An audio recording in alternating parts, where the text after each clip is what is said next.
Hello there everyone, today we are ranking every main character in The Legend of Zelda Tears of the Kingdom. I will be defining a main character as a character in the Character Profiles tab, with a few additions I thought should be there. I'll be mostly ranking them on how much I like them, which includes personality, importance, voice acting, and design.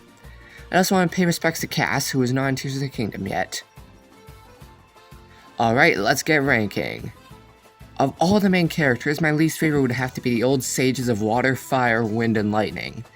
They aren't classified as main characters, but play a large enough role in the story to be on this list. Unfortunately, the sages are terribly done as a result of the game's story easily being its weakest aspect. We learn little to nothing about them, as they show up in cutscenes to tell you that the sages fought Ganon, they lost, and that the Sage of Time told them to give their secret stone to their descendants. They do this 4 times. You watch the exact same cutscene 4 times at the end of each dungeon. Seriously, they could have done something slightly different with them, like show them fighting, for example. These characters do little more than give you the MacGuffins of the game, and earn the last place spot. Also, Sage of Fire has this gem of a line. I'd like nothing more than to smash the Demon King. Next would have to be Booyara, mostly because she doesn't do anything in the game. All she does is let Link into Gerudo Town and help fight off the Gibdos attacking Gerudo Town. That's it after that. She sits in the basement and looks at landing doing nothing. Main reason why she's down here is because she's so minor to the story and doesn't really have a personality. Okay, this may seem unfair for one of the main characters to be down here, but Yunobo can freeze and Heber for all I care. This stupid rock guy has the worst voice of any character in the game I've ever heard. His design is kinda terrible, and his personality is your everyday high school movie protagonist without any charm. At least he was a drug kingpin for a chunk of the quest, but even then, his voice sucked. F you, Yunobo. Josha is also a very minor character who doesn't do very much. She's basically a child version of Pura, but not as good because she does nothing in the game and doesn't have the charm of a returning character. Her biggest weakness is that she does absolutely nothing except researching the depths. Even then, her research amounts to, we found a bird statue, there might be something cool if you follow them. She's just a boring character who doesn't do anything. Paya doesn't do anything in this game. She literally became chief of Kakariko Village off-screen, which is a missed opportunity for a side adventure in my opinion. What's worse, she doesn't do anything other than have some funny dialogue, since there are no quests attached to her. She's such a nothing character in Tears of the Kingdom, which bumps her down here. Yona is also a pretty minor character, but at least she does something in the story. She's a pretty big part of the Sidon quest and gives you the Zora Greaves, which is the largest role so far. I just find her character kinda boring, with nothing to it. Her character doesn't go past Love Sidon. I really wish we learned a bit more about her and the other domains she came from. Another pretty minor character is Toro, the head Zonai researcher. He's new and mostly stays in Kakariko analyzing the ring ruins. He has one quest where you explore Faerun with him, but his only real purpose in the story is to open up the dragon pillars. He's in the game very little and doesn't do enough to put him higher. Teba is just kinda here in this game. He's a new village chief and he sits on his feathery ass all day. For being one of the main characters in Breath of the Wild, it's kinda disappointing to see him do absolutely nothing in the story. I suppose he gives you the Great Eagle Bow, and he has a storyline with Tulin, but he's just not important. I wish the Great Deku Tree had something to do in Tears of the Kingdom, since he just sort of exists in the Korok Forest and doesn't do anything, except tell you where the Master Sword is. Once he tells you this, he sits in the forest and becomes useless. I wish there was some sort of trial of the sword or anything, because outside of the small quest, he does nothing. Not even his dialogue is interesting. Impa is another pretty boring character in this game, like she was in Breath of the Wild. She's on a hunt for the geoglyphs and is a pretty major part of that storyline, but I just don't like Impa. Wish we got like Paya for this quest, or at least someone who isn't 130 years old and shorter than a toddler. At least she doesn't have any voice lines, because they were bad in Breath of the Wild. This shit actually does something in this game too. I love the Giga Chad former king of the Zora Dorfin, but like many previous characters, he just isn't too important. At least compared to everyone coming up. It's very cool that he has a unique item, the King's Scale, and he actually has his personality and connections to other characters, but everyone coming up just has a larger role, so he gets put down here. Oh, Hestu, you're both extremely good and extremely bad. This character actually has a personality and he is quite likable. What kills him for me is how many Korok seeds he needs and his dumb dance. I love his dance, but I wish the skip option was a lot faster. Even skipping the dance takes a while and the whole cutscene takes way too long.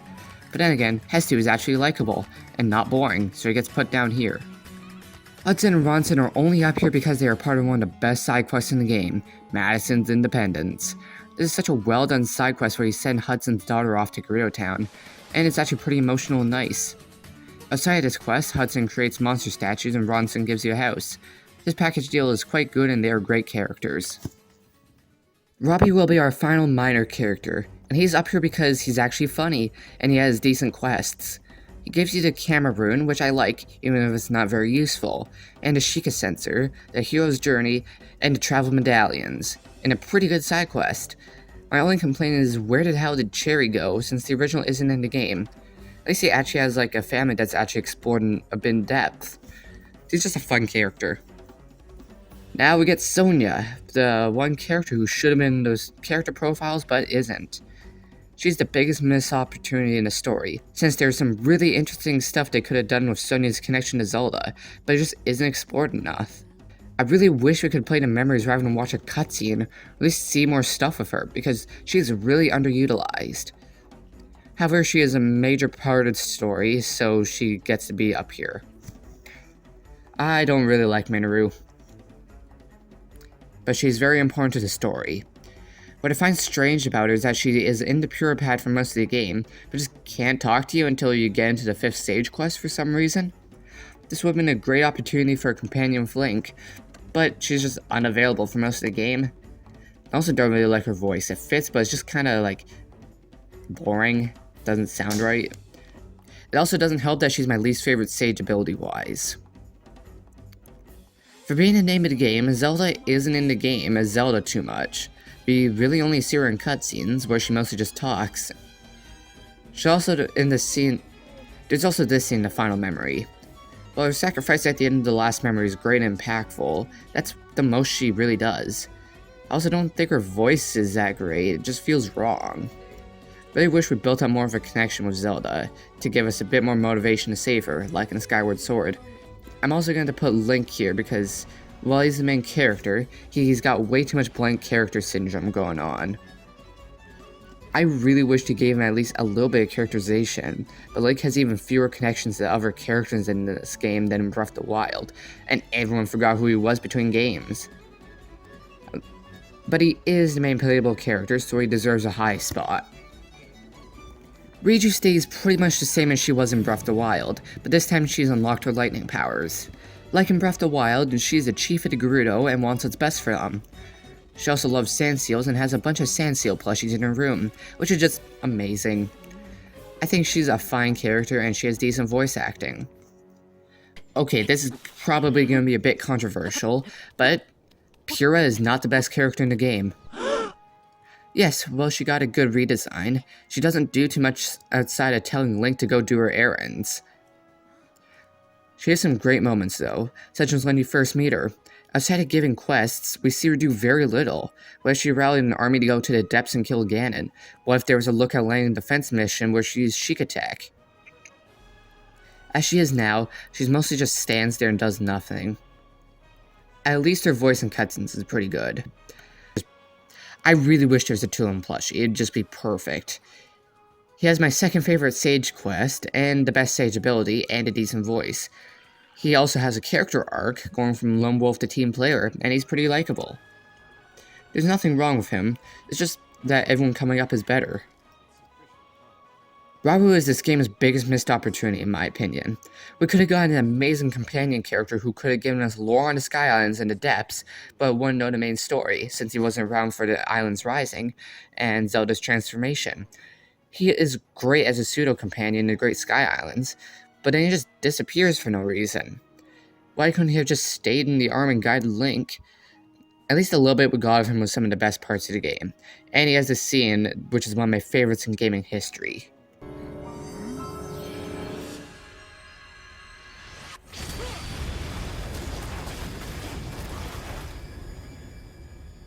The Fat Banana Man Master Koga is both a comic relief villain and an extremely intimidating villain.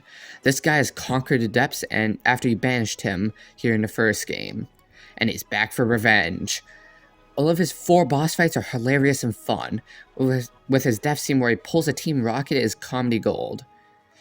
The Giga Clan is also very intimidating in this game, despite the banana obsession. This tantrum-throwing idiot will always be one of my favorite characters. In second place is the Demon King himself, Ganondorf. This brick shithouse of a Gerudo is just so powerful and dangerous. You feel that from every scene he's in. My only real gripe is how little we see of Ganon. Outside of memories, we see him in person twice at the beginning and end of the game. Outside of that, he's always using either Phantom Ganons or his puppet Zelda to do anything. In the memories, he's never portrayed as anything more than a power-hungry asshole who's willing to do anything to get power.